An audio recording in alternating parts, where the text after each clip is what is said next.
Susubukan po nating balikan si Cesar Apolinario. Samantala, nababalot umano ng kababalaghan ng isang high school sa Binangonan, Rizal. Nagpaparamdam daw ang ilang kaluluwa sa paaralan na isang dating libingan. Narito ang report. Kwento-kwento lang sa ibang paaralan, pero ang eskwelahang ito sa Binangonan, Rizal, totoong dating libingan. Dito ay punong-puno ito ng mga patay, patong-patong ang mga nicho.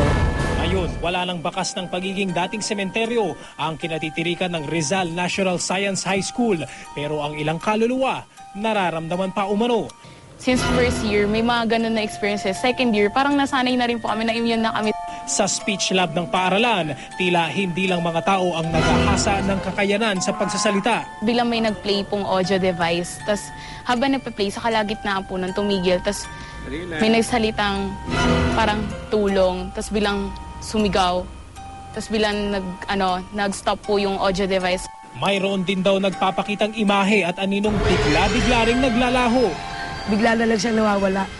Palagi siyang papuntang ganun sa cover court. Sa pag-ikot namin sa paaralan kasama ng ilang paranormal investigator, natunto namin ang puno na ito na posible raw tirahan ng mga elemental o yung mga espiritong tagapagbantay ng kalikasan.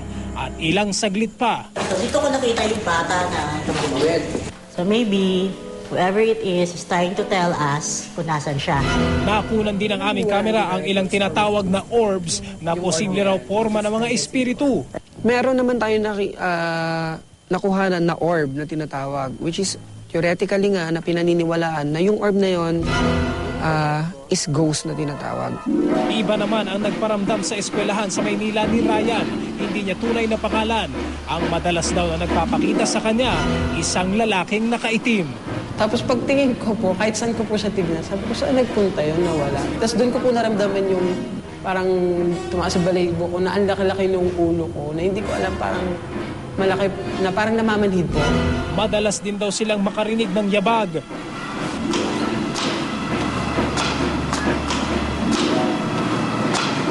O langit-ngit ng pintuan kahit wala namang tao sa paligid. Gayunman, hindi raw lahat ng nararamdaman ay kababalaghan. Kaya matuto raw tayong magsuri bago tayo magpadala sa malikot nating isipan.